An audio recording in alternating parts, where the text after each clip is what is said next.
Hello and happy Wednesday. And today I'm going to show you my collection of Billy the Kid books and magazines.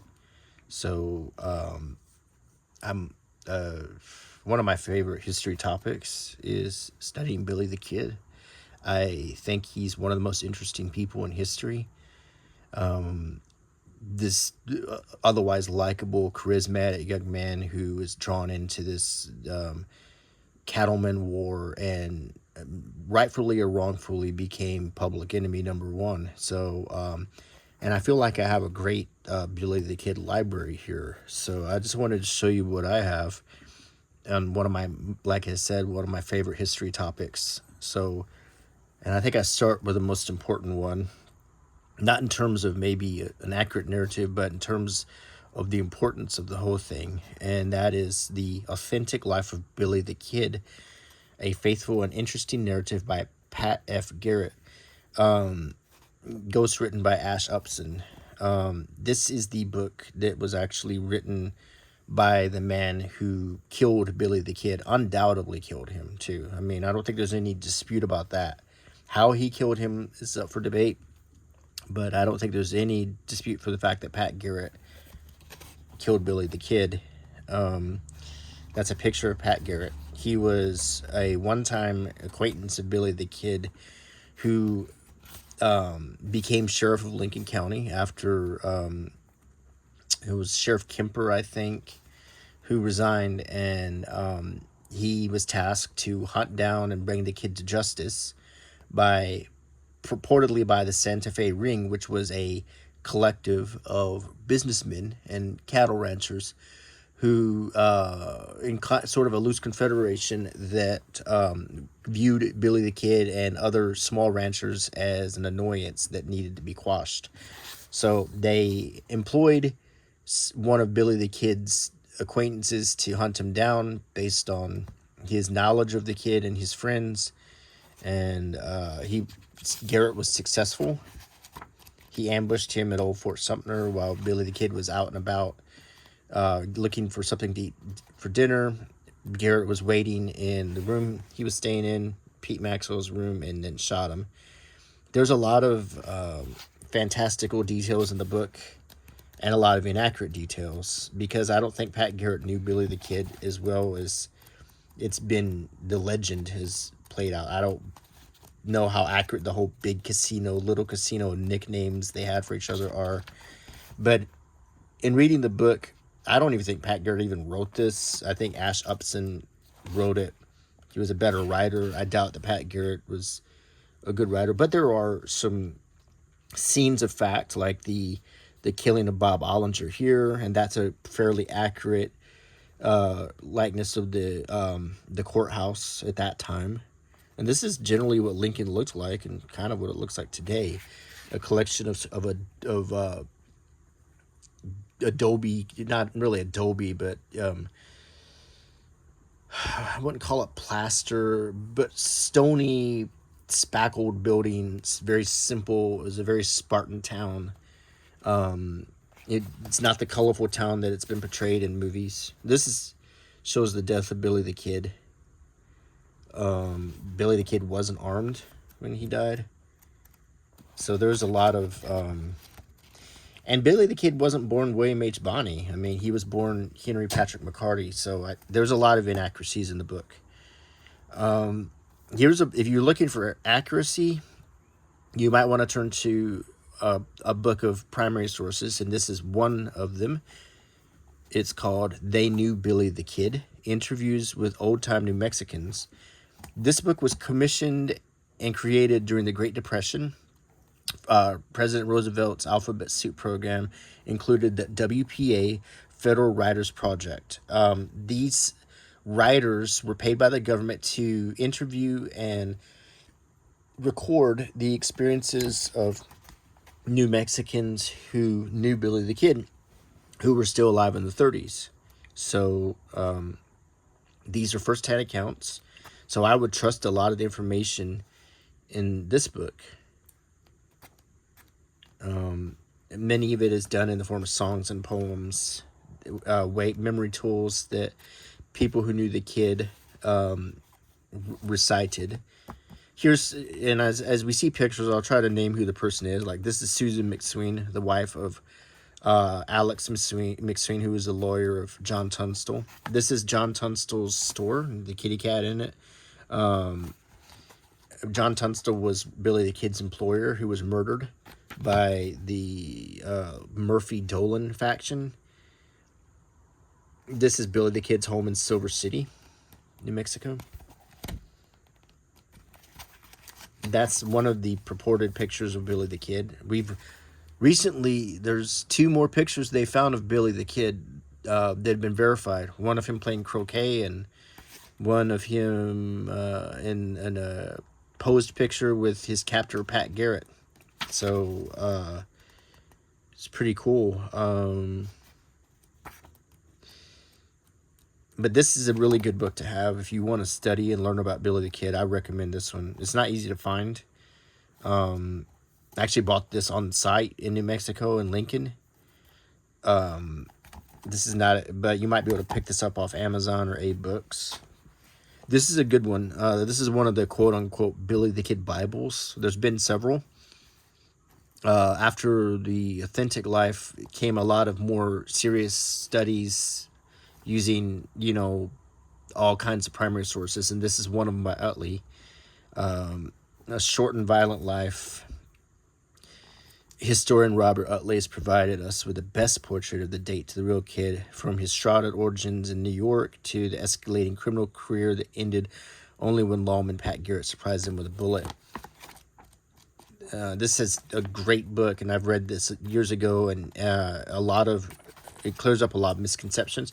This is Ash Upson, who was the ghostwriter for Authentic Life of Billy the Kid. There's Garrett, Bob Ollinger. This is Dave Rudabaugh, supposedly Dave Rudabaugh's head when he got caught in Mexico. John Chisholm. There was a movie called Chisholm with John Wayne, who played him. There's Nathan Dudley, he was the colonel who actually brought in Buffalo Soldiers to help capture Billy the Kid during the Lincoln County War. There's Dick Brewer. You might remember the movie Young Guns. He's the character that Charlie Sheen played. William Brady, who Billy the Kid gunned down on the streets of Lincoln. There's Alex McSween, John Tunstall. There's Lawrence Murphy, John Riley, Tom O'Fired, Charlie Beaudry and his wife, Manuela, Fred Waite, View of Lincoln, and the famous picture of Billy the Kid, accurately, flipped to the accurate right-handed stance. He was right-handed, not left-handed. I recommend this book highly.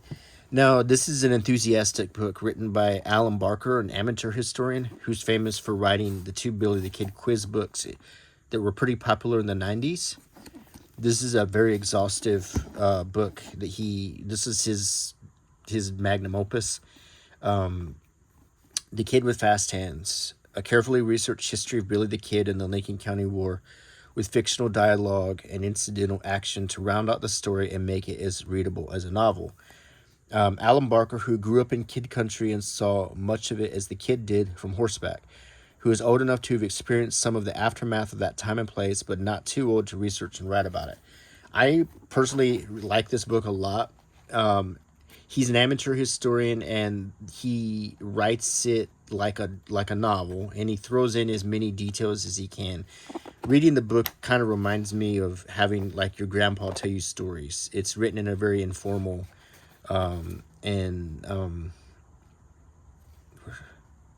where did I get this from? Bird's Nest Books. But it's written in a neat, informal way, and with his maps and all. And I really enjoy it. It's not as a serious it's not a serious book like one of these, but still, his enthusiasm and his love of the topic are apparent on every page you read, and his desire to tell the story and to get as much information that he's learned to you. It's really kind of refreshing to read it. These two Billy the Kid quiz books are what made him somewhat famous in Billy the Kid circles. The first is the classic Billy the Kid quiz. Also, incidentally, one of the very first internet web pages was the Billy the Kid quiz. But he throws out some challenging questions, and he gives you the answers and explains them in great detail. And with this, and he backs everything up with the research and the primary sources. So I mean, there's no complaining about this. It's desktop published. It's not the it's not the most polished thing, but all the information I haven't been able to disprove or find any inaccuracies in it. So I do recommend, if you want to learn about Billy the Kid, this is a good start. Then he wrote a sequel, the Billy the Kid Quiz 2, with more information, and he also works in like Young Guns movies and takes characters from those movies and explains what happened to them. Doc Scurlock, who was played by Kiefer Sutherland.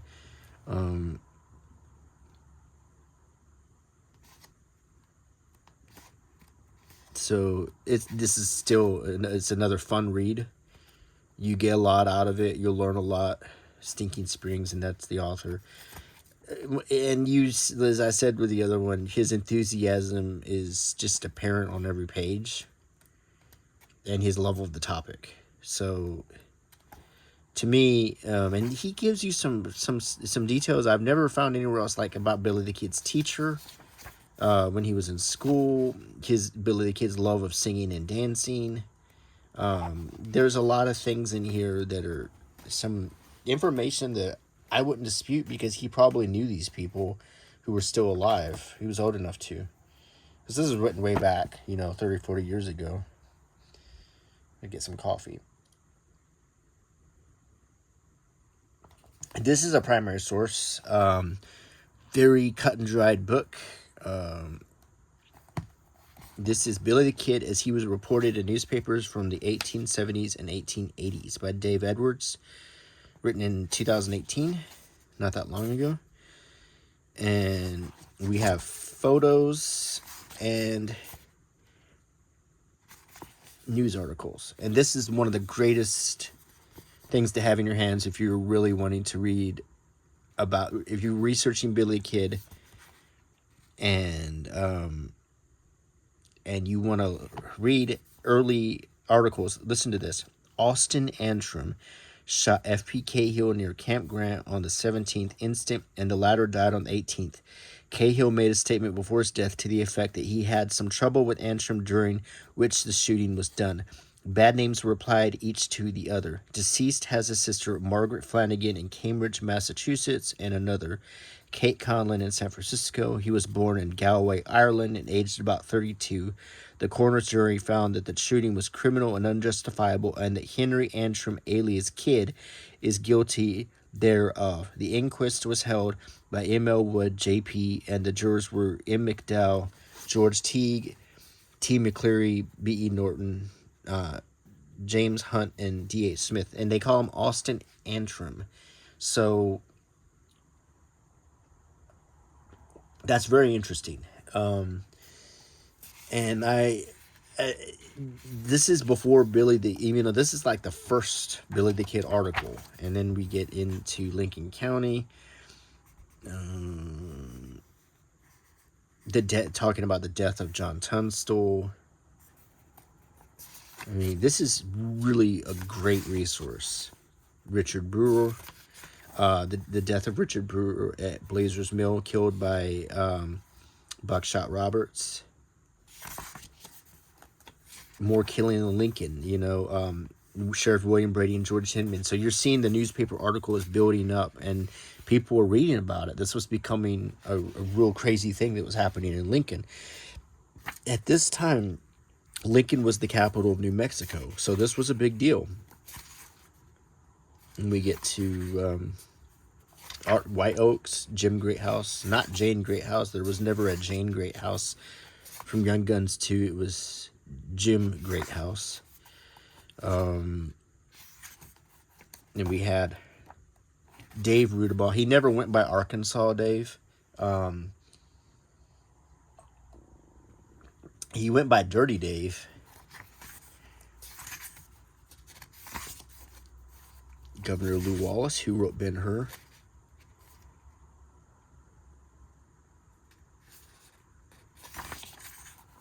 So just a really, really good resource to have. And just a good read. I mean, just to sit back and read these articles. You're reading the first-hand accounts. You're reading as people read in the 19th century, as they were first hearing about and learning about Billy the Kid. So that's what makes this book amazing. You get some of the yellow... Well, this is the actual original cover of The Authentic Life, the first book I showed you in this video. John W. Poe, part of Pat Garrett's posse. Pat Garrett murder site. He was killed by Las Cruces, by another rancher. So it's just a El Fago Baca. I think the guy who killed Pat Garrett was oh gosh, there's a park named after him in Arizona. What is his name? Oh gosh, it's escaping me. But this is the guy who claimed to be Billy the Kid, but he also claimed to be Frank James and a whole bunch of other people. This is Legends of the West. It's a series of books. As you can see, I have, I have a number of these, but this is the Billy the Kid one.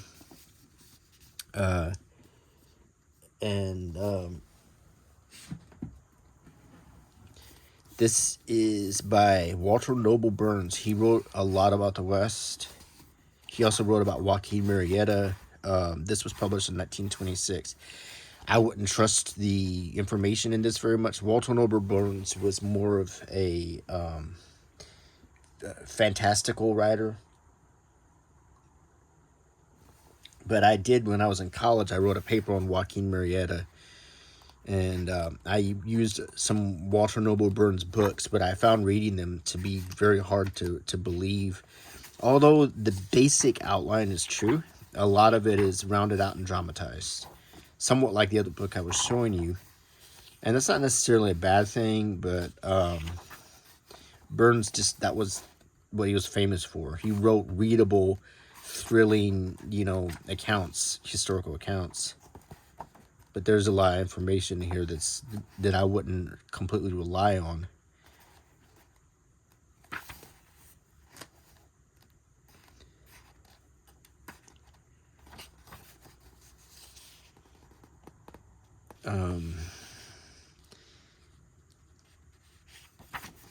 But it is also written, since this was written in 1926 by a man from the 19th century, it was written in the language of the 19th century. So in some ways, you might get the spirit of it actually may be more true than some of these later historical accounts written by modern academics. So, because the language of the 19th century is much different than the language of today.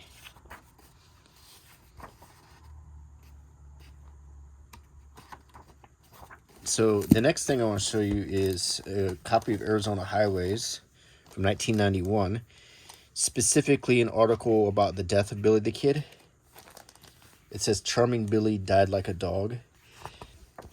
In Arizona Highways, many states have a Highways magazine, and this is the Arizona one. Of course, Billy died in New Mexico, but this is still a topic of the Southwest. This is a picture of Billy supposedly as he was dying, but I don't believe he was holding a pistol.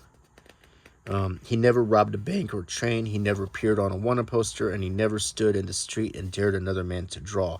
As a matter of fact, the whole idea of the showdown and the fast draw is very, very much from the movies. It wasn't really the reality of the Old West. Here's some interesting bits I wanted to share with you. It's called Sizing Up the Kid, and these are accounts from people who knew him about what he was like. Those who knew Billy describe him. He had the face of an angel, the soft voice of a woman, and the mild blue eyes of a poet, by Inyo Salazar. He fought with Billy the Kid in the Lincoln County War. By Frank Coe, he weighed about 125 pounds and was 5'7" tall and as straight as an arrow. The kid had beautiful hazel eyes. Those eyes, so quick and piercing, were what saved his life many a time. He weighed about 135 pounds, light complected, with blue-gray eyes, and had very small hands and feet. His two front teeth were large and protruded. He was a nice and polite chap. One thing that struck me as very funny at the time was that he had on a black dress coat, his trouser legs stuffed in his boot tops, and a large light hat. Dr. M.J. Payton, Lincoln County resident. He ate and laughed, drank and laughed, rode and laughed, talked and laughed, fought and laughed, and killed and laughed. Sheriff Pat Garrett. He was no better or no worse than any of the other boys of his age. Mary Richards, the kid's school teacher, and that, if you recall in this book,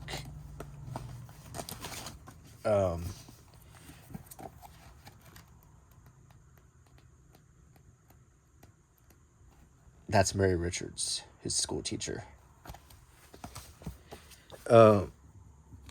He was not handsome, but he had a certain sort of boyish good looks. He was always smiling and good-natured and very polite and danced remarkably well. Paulito Maxwell.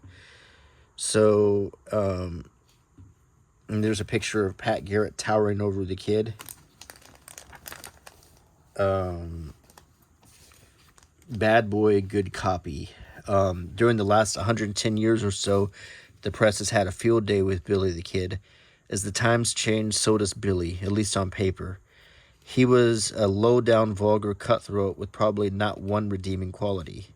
Grant County Herald, 1881. A genius for depopulation, a Robin Hood of the Mesas, a Don Juan of New Mexico whose youthful daring has never been equaled in our entire frontier. The Saga of Billy Kid by Walter Noble Burns, the book I just showed you.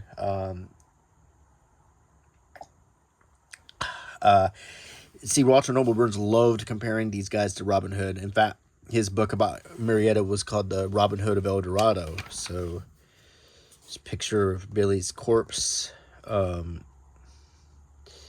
Here's the bogus Billy about Brushy Bill. In the 1990 movie Young Guns 2, Billy the Kid didn't die at Fort Sumner. He lived to be an old man in Hico, Texas, under the alias Brushy Bill. I hate to be a spoil sport, but there are at least 3 details about Brushy Bill that do not match up with Billy the Kid. Brushy Bill was left-handed and Billy the Kid was right-handed. Brushy Bill was illiterate and Billy the Kid wrote letters to the governor of New Mexico that are on public display. And that's true, I've seen him. Brushy Bill didn't look one whit like Billy the Kid. so there's your article. And the rest of the magazine is what you would find in most of the Highways magazines, which is beautiful photography to entice you to want to visit the state and take in the nature. And some of this is just really pretty, but Arizona's a really pretty state.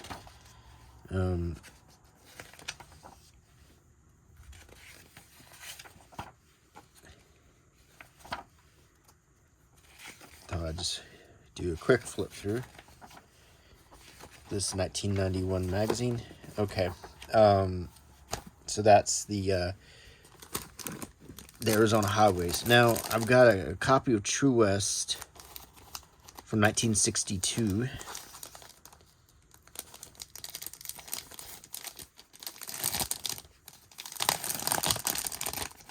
And this also covers the death of Billy the Kid.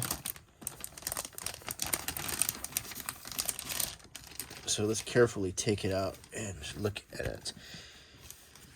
Death of Billy the Kid by John W. Poe, one of the guys who was there.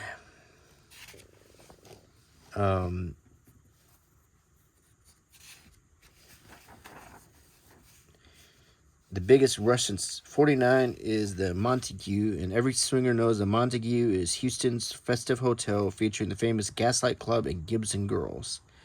So this is 1962 when Texas was still kind of a cowboy place. And so the death of Billy the Kid. Another picture of his dead body, Pat Garrett over it. And this is by John W. Poe. Poe, Billy the Kid was long inspired writers of Western fact, but I think this account written in 1919, it was written by an eyewitness. So, however, Poe was a biased eyewitness. He was part of Garrett's posse, so you might want to take this with a grain of salt.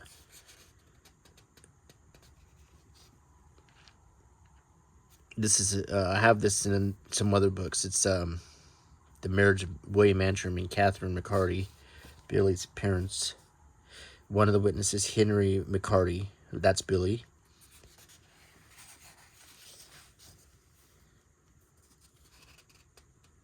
Marriage certificate again. So this magazine has the article by Poe about the death of Billy the Kid. It's another primary source. So if you wanted to study, it's one that I would recommend. Because if you want to understand Billy the Kid, you want to get as many primary sources as possible.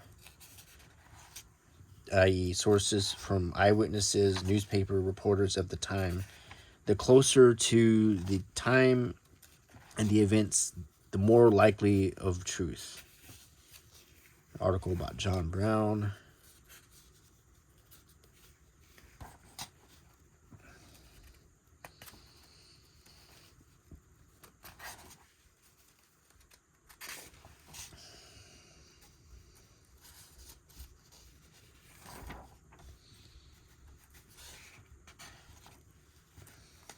Let's flip through this magazine.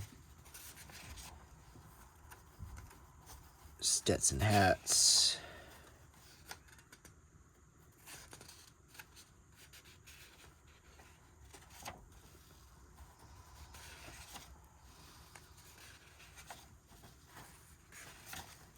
So that was a True West from 1962. Covering the death of Billy the Kid.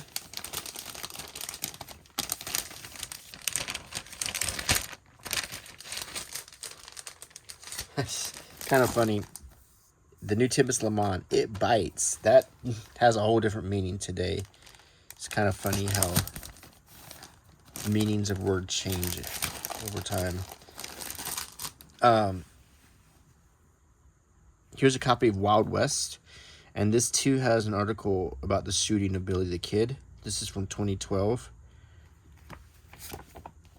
And on the back we got some American experience, and there's a Billy the Kid video right there.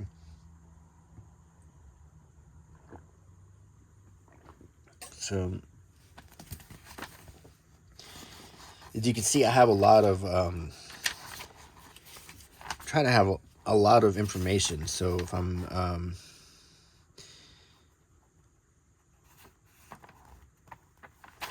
if I wanted to, research or answer a question or whatever, I have plenty of places to turn to. I don't really trust the internet. Everything is like Wikipedia now. And I think that you should always trust the paper and ink before you. The internet can be edited so quickly, and I just don't consider it super reliable.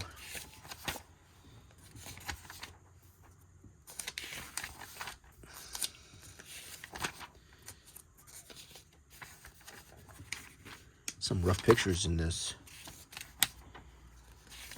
Back at that time, there was a lot of photography of corpses. shooting Billy the Kid. Here's, and if you look at the photographs of Billy the Kid, you can see that photographer's fingers in the pictures. Next time you look at that picture, look for the fingers. You can see him holding that screen.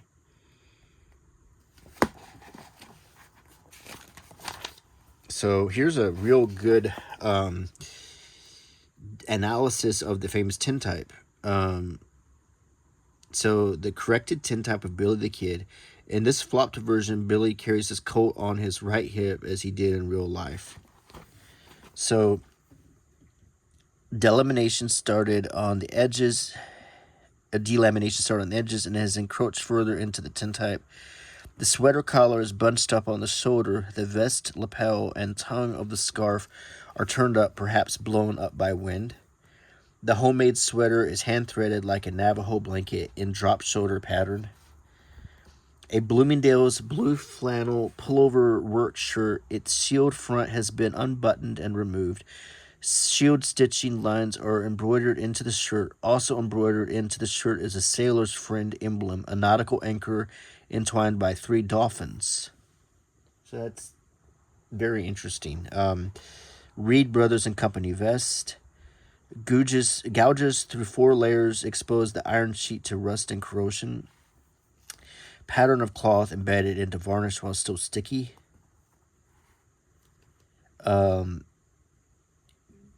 Collodion and imaging silver tarnish by wiping off a protective varnish.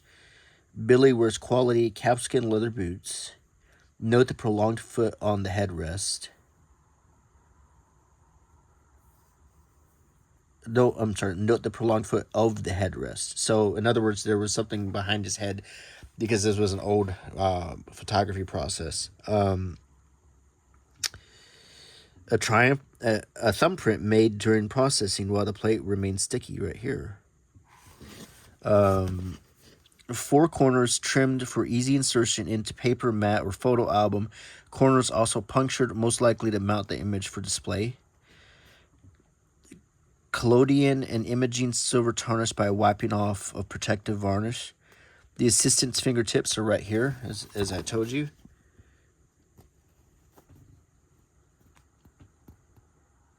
Very interesting. Shirt collar flopped over vest lapel. Abrasion to outer varnish, scraped for collodion and imaging silver, exposing underlying black lacquer. The left vest pocket is bulky, perhaps laden with a deck of cards or tobacco. Gouges through 4 layers expose the iron sheet to rust and corrosion. A pinky ring with mirrored surface, supposedly a gambler's device for seeing other people's playing cards. Yeah, he had a pinky ring on in the picture. More abrasion that left underlying black lacquer exposed. Collodion imaging silver tarnish by wiping. The side of the subject is in shadow because it's closest to the adobe wall, and another thumbprint. So, some very interesting analysis.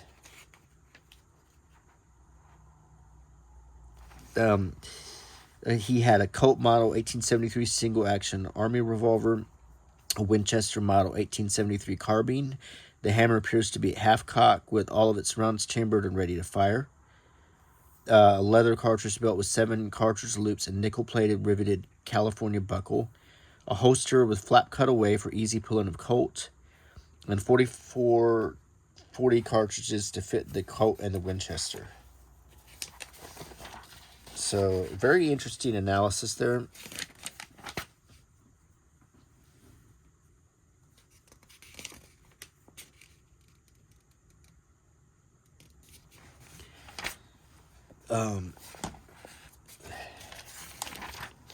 Let's do a little flip through.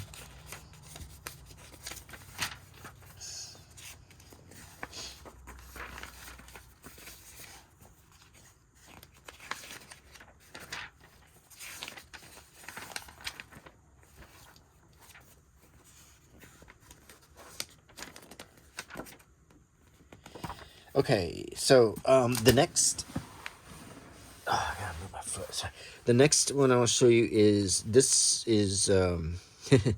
This is more of a curiosity than anything else. This is a book written by another amateur historian slash artist in New Mexico named Bill Ricosi in 1985. It's called The Kid, the Artisan Writer Saga, but this is the only one I've ever seen. Very desktop published. I bought it in plastic because it includes a original work of art autographed by Ricosi right here. So I could take that out and frame it, but I leave it in the book. And he writes, "From the Land of the Kid." So Ricosi's book is just kind of a labor of love that he displays his art and his research on Billy the Kid. It's just loaded with excerpts from the old Yellowback books, which is very interesting. And these were kind of hard to find. So this is one of my favorite parts of the book is he includes all of these Yellowback. These are dime store novels about Billy the Kid written at the time. So that's pretty cool. That's a great feature in this. Then he gets to his text as he starts his narrative about Billy the Kid. And then you can see this was accomplished on a typewriter. But he includes his drawings of everything from the beginning, his drawings of the kid. Here's a copy of the marriage certificate you might have seen in one of the magazines. But this is a neat curiosity, something you can generally only find out west. I'm sure this is long out of print, but he has copies of newspaper articles.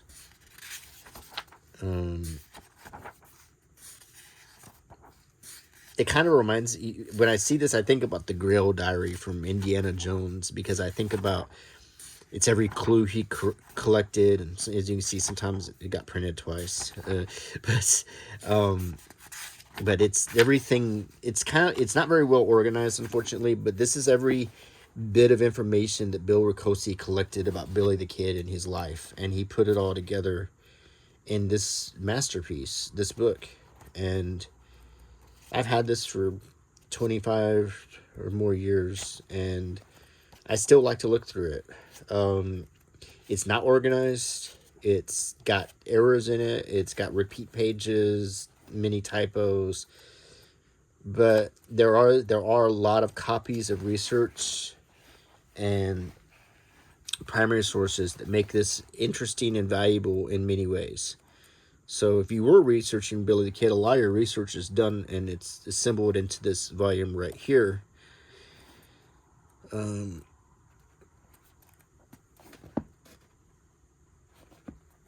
So interesting piece. It tells you a little bit about Bill. He works with Salvador Dali. He's done artwork that's been displayed in a number of places. So, a neat thing. This is The True Death of Billy the Kid, a graphic novel by Rick Geary. And it's another curiosity in my collection.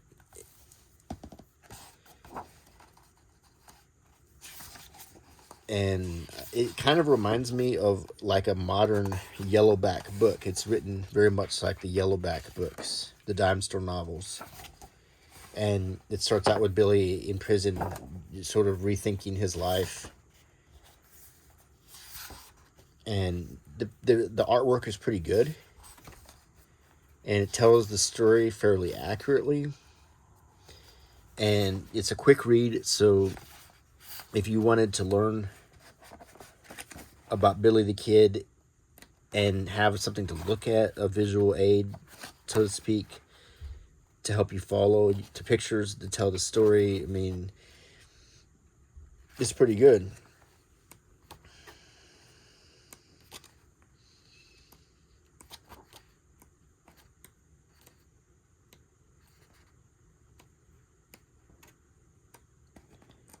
And it goes all the way to this death, the witnesses of the body and everything. The famous Powell's gravestone. Although their bodies aren't there. Their bodies were washed away in a flood. that grave is really just symbolic. So, there's nothing to dig up. There's nothing to prove. The bodies are long gone. This is the last thing I'm going to show you, and this is the West of Billy the Kid. This is the current Billy the Kid Bible until a better one is written. Most people feel like this is the best book on Billy the Kid that exists right now by Frederick Nolan. It's well researched, it's exhaustive, it's well laid out and well organized. And you'll see a lot of the same pictures, but look at all the chapters. I mean, this is a very, very well put together chronological timeline and narrative of the life and death of Billy the Kid. From this picture of his mother when she was young,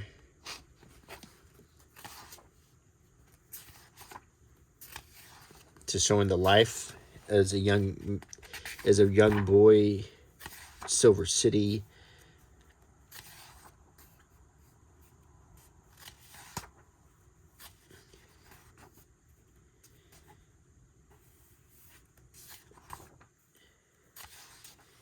It was a rough life, and here's his teacher again, Mary Richards.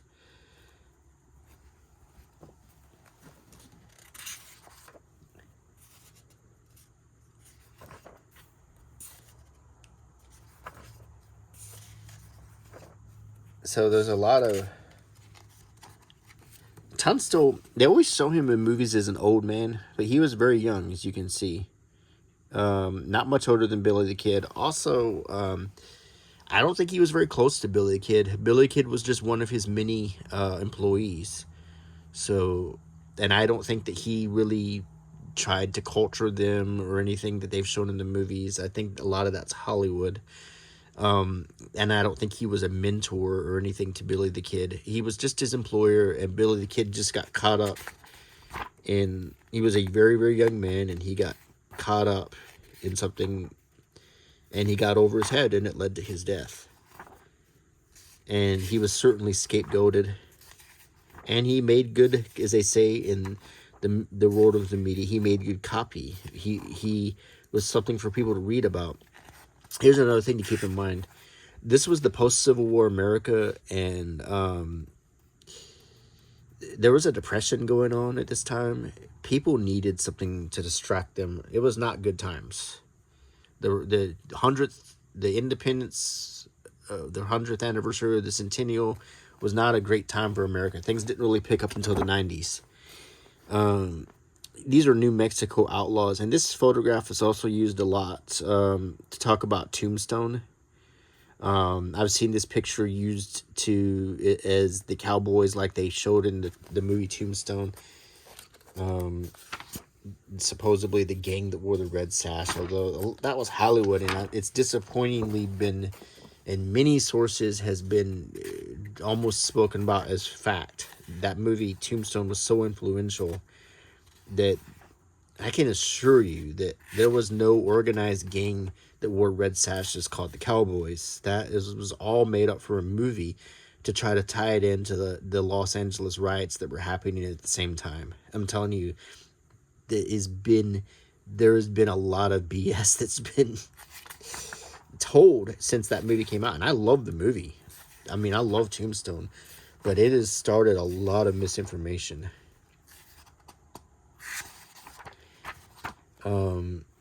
But anyway, this is the book. If you really want to cut the chase and, not worry about the primary sources, but just have the facts laid out and organized for you, this is the book to get right here. The West of Billy the Kid. This is the Billy the Kid Bible right now until a better one comes out.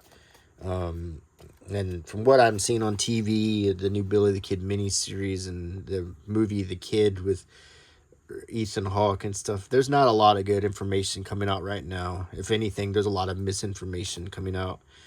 There's been a number of movies about Billy the Kid. Some were real low budget. They're all garbage. The most accurate movie about Billy the Kid, here's a question. What's the most accurate movie if you wanted to watch that tells the story as truthfully as any movie can, and that is a movie from I think 1988 called Gore Vidal's Billy the Kid, starring Val Kilmer. Now, with the exception of terrible geography, as it shows, it was obviously filmed in Arizona. You see saguaro cactuses, but the story is well told, and the depiction of the kid is probably as good as any. Emilio Estevez is way too, excuse me, objectively Hollywood looking to be Billy the Kid, but I think Val Kilmer did a great job. So anyway, I hope you enjoyed hanging out with me today, and I hope you like my channel. Please feel free to subscribe and click the bell icon, and I will see you again on Sunday. Bye.